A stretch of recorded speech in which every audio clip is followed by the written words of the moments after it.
Hello dears, welcome back to Xylem learning. Shweta മിസ്സാണേ. അപ്പം മക്കളെ, നമ്മുടെ ഓണ പരീക്ഷയുടെ സമയത്തായിരുന്നല്ലേ നമ്മൾ ലാസ്റ്റ് കണ്ടിട്ടുണ്ടായിരുന്നത്. യെസ്, എല്ലാവരും ഓണമൊക്കെ അടിച്ചു പൊളിച്ചോ, വെക്കേഷനൊക്കെ എൻജോയ് ചെയ്തോടാ. അപ്പോൾ ഇതാ നമ്മൾ പിന്നെയും ബാക്ക് ടു സ്റ്റഡീസ് ടൈം ആണല്ലേ. യെസ്, നമുക്കിനി അടുത്ത കുറേ പരീക്ഷകളും കാര്യങ്ങളൊക്കെ വരുന്നതിന് മുന്നേ നമുക്ക് ഓരോന്നായി പഠിച്ചു തുടങ്ങണം അല്ലേ. ഓരോ ചാപ്റ്റേഴ്സ് ആയിട്ട് പഠിച്ചു തുടങ്ങണം. അപ്പോൾ ഇതാ നമ്മുടെ പ്രാണ 2.0 ബാച്ച് ഇതാ റെഡി ആയി കഴിഞ്ഞു നിങ്ങൾക്ക് വേണ്ടിയിട്ട്. നമ്മുടെ അടുത്ത എക്സാമിന് വേണ്ടിയിട്ട് പ്രാണ 2.0 എന്ന് പറഞ്ഞ ബാച്ച് സ്റ്റാർട്ട് ചെയ്തിട്ടുണ്ട്. പഴയ ബാച്ച് ഫുൾ ആയതുകൊണ്ട് തന്നെ കുറേ എൻക്വയറീസ് വന്നതുകൊണ്ട് തന്നെ നമ്മളിതാ പുതിയ ബാച്ച് ആയിട്ടാണ് വന്നിട്ടുള്ളത്, നമ്മുടെ പ്രാണ 2.0. അപ്പോൾ എല്ലാവരും പെട്ടെന്ന് തന്നെ നമ്മുടെ ബാച്ച് പർച്ചേസ് ചെയ്യുക. യെസ്, നമ്മുടെ ക്രിസ്മസ് എക്സാമിനുള്ള പ്രിപ്പറേഷൻസ് ഒക്കെ തുടങ്ങാൻ വേണ്ടി പോവുകയാണ്. പെട്ടെന്ന് തന്നെ സെറ്റാക്കാം. മിസ്സുമാരൊക്കെ കൂടെ ഉണ്ടാവടാ. നമുക്ക് പ്രാണ ബാറ്റിൽ സൂപ്പർ ആയിട്ട് പഠിക്കാം. ഓക്കെ, അപ്പൊ ഇതാ മിസ് ഒരു കുട്ടി ഗെയിമും കൂടി ആയിട്ടാണ് വന്നിട്ടുള്ളത്. എന്താണെന്നറിയോ? Magic square. യെസ്, കുറച്ച് റോസും കോളംസും ഉണ്ട് അല്ലേ. മാജിക് സ്ക്വയർ എന്ന് പറയുമ്പോൾ കുറച്ച് റോസും കോളംസും ഒക്കെ ഉണ്ടാകും. അത് നമ്മൾ കൂട്ടി നോക്കുമ്പോൾ ഒരേ സംഖ്യകളായിരിക്കും അല്ലേ കിട്ടുക. എന്താണെടാ? അതായത് കുറച്ച് വരികൾ ഉണ്ടാകും.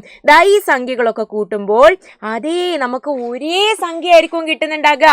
അതായത് 4150 1875 3500 കൂട്ടിയാൽ നമുക്ക് കിട്ടുന്നതും 2525 3175 3825 കൂട്ടുമ്പോൾ നമുക്ക് കിട്ടുന്നതും ഒക്കെ ഒന്നായിരിക്കും. പക്ഷേ ഇവിടെ ഒരു കുഞ്ഞു പ്രശ്നമുണ്ട്. ഈ ഒരു മാജിക് സ്ക്വയറിൽ ഒരു നമ്പർ, ഒരു സംഖ്യ തെറ്റാണ്. ഇതിലേതോ ഒന്ന് തെറ്റാണ്. അത് ഏതാണ് എന്ന് കണ്ടുപിടിക്കുകയാണ് നമുക്ക് ഇന്ന് ചെയ്യാനുള്ളത്. അപ്പം നമുക്ക് തുടങ്ങിയാലോടാ. എങ്ങനെയാണ് ചെയ്യാന്ന് നമുക്ക് നോക്കിയാലോ. അപ്പം ഇതാടാ ഫസ്റ്റ് റോ മിസ് എടുത്തു. ഫസ്റ്റ് റോയില് 4150. യെസ്, ഏതൊക്കെയാണ് നമുക്ക് കൂട്ടി നോക്കാം. 4150 1875 3500. ഇത് നമ്മൾ കൂട്ടി നോക്കാം. നമ്മൾ പ്ലസ് ചെയ്ത് കഴിയുമ്പോൾ യെസ് 0 + 5 + 0 5 ആണ്. 5 + 7 എന്ന് പറയുന്നത് എന്താണെടാ? 12 ആണല്ലേ. 2 മിസ് ഇവിടെ 1 എഴുതി. പിന്നെ 8 + 2 10 ആണ്.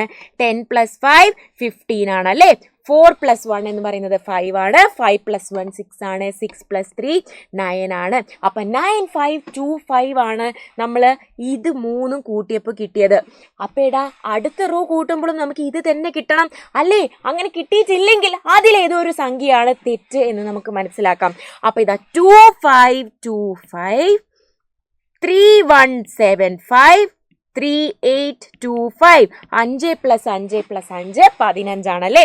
5 ഇവിടെ എഴുതി. മിസ് ഒന്നിന് മേലോട്ടേക്ക് എഴുതി. യെസ്, 2 + 1 3 ആണ്. 3 + 7 10 ആണ്. 10 + 2 12 ആണല്ലേ. 5 + 1 6 6 + 1 7 ആണ്. 7 + 8 എന്ന് പറയുന്നതോ 7 + 8 15 ആണല്ലേ. 5 മിസ് 1 മേലെ എഴുതി. 2 + 1 3 ആണ്. 3 + 3 6 6 + 3 9 ആണ്. ഇതും 9525 ആണ് എന്ന് നമുക്ക് കിട്ടി. ഇനി അടുത്തതോ? യെസ്, അടുത്തത് എത്രയാണ് നമുക്ക് നോക്കിയാലോ. അടുത്തത് 4850 4475 2200.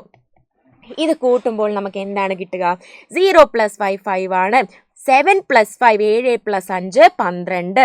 8 + 1 8 + 1 9 ആണ്. 9 + 4 യെസ് 9 + 4 എന്ന് പറയുന്നത് 13 + 2 15 5 carrying 1. 4 + 1 5 5 + 4 9 ആയി. 9 + 2 11 ആയി. യെസ്, അപ്പോൾ ഇതിലേതോ ഒന്നാണ് തെറ്റ് എന്നുള്ള കാര്യം നമുക്ക് മനസ്സിലായല്ലേ. അപ്പോൾ ഇനി അത് കണ്ടുപിടിക്കണമെങ്കിൽ നമ്മൾ എന്ത് ചെയ്യണടാ? ഇതിലേതോ ഒന്നാണ് തെറ്റ് എന്ന് കണ്ടുപിടിക്കണമെങ്കിൽ നമ്മൾ എന്താണ് ചെയ്യേണ്ടത്? അതേ, നമ്മൾ ഇങ്ങനെ കൂട്ടുമ്പോഴൊക്കെ നമുക്ക് 9525 ആണല്ലേ വരേണ്ടത്. അപ്പം 9525 വന്നിട്ടില്ലെങ്കിൽ നമുക്ക് എന്ത് മനസ്സിലാക്കാം? യെസ്, അതിലേതോ ഒന്ന് തെറ്റാണ് എന്നുള്ള കാര്യം നമുക്ക് മനസ്സിലാക്കാം അല്ലേ. അപ്പം നമുക്ക് ആദ്യം തന്നെ 4150 2525 4850. ഇത് നമുക്ക് കൂട്ടി നോക്കിയാലോ. യെസ് ഡിയർ, 0 + 5 5 ആണ്. 5 + 2 എന്ന് പറയുന്നത് 7 ആണ്. 7 + 5 എന്ന് പറയുന്നത് 12 അല്ലേ. 1 + 1 2 ആണ്. 5 + 2 എന്ന് പറയുന്നത് 7. 7 + 8 എന്ന് പറയുന്നത് 15. 4 + 1 5 5 + 4 9, 9 + 2 യെസ്, ഇവിടെയും നമുക്ക് 1 1 11,525 11,525 ആണ് കിട്ടുന്നത് അല്ലേ. ഇത് കൂട്ടുമ്പോഴാണ് നമുക്ക് അങ്ങനെ കിട്ടുന്നത്. പക്ഷേ എടാ നമ്മൾ ഇത് കൂട്ടിയപ്പോൾ എന്ത് കിട്ടി? 9525 കിട്ടിയില്ലേ. നമ്മൾ ഇവിടെ കൂട്ടിയപ്പോൾ നമുക്ക് 9525 കിട്ടി. ഇവിടെ കൂട്ടിയപ്പോഴും 9525 കിട്ടി. അപ്പൊ ഇതൊന്നുമല്ല തെറ്റ്. പക്ഷേ നമ്മൾ ഇവിടെ കൂട്ടിയപ്പോഴാണ് തെറ്റ് കിട്ടിയത്. അതുപോലെ ഇങ്ങനെ കൂട്ടിയപ്പോഴും അല്ലേ. അപ്പൊ നമ്മൾ ഏതാണ്? യെസ്, തെറ്റായത് 4850 4850 തെറ്റ് എന്നുള്ളത് മനസ്സിലായി അല്ലേ. അപ്പൊ നമ്മുടെ റോങ് നമ്പർ മാജിക് സ്ക്വയറിൽ 4850 ആണ് എന്ന് മനസ്സിലായി. ഇനി മക്കളൊരു കാര്യം ചെയ്യണം. ഏത് നമ്പറാണ് 4850 പകരം അവിടെ വന്നാൽ 9525 നമുക്ക് ആഡ് ചെയ്യുമ്പോൾ കിട്ടുക എന്നുള്ളത് കണ്ടുപിടിക്കുക. അങ്ങനെ കിട്ടുമോ എന്നുള്ളതും നിങ്ങളൊന്ന് ആലോചിച്ച് നോക്കുക. ഓക്കെ ഡിയേഴ്സ്, അപ്പം നമ്മൾ അടുത്തൊരു വീഡിയോയിൽ വീണ്ടും കാണുന്നതായിരിക്കും. അതുവരേക്കും ബൈ.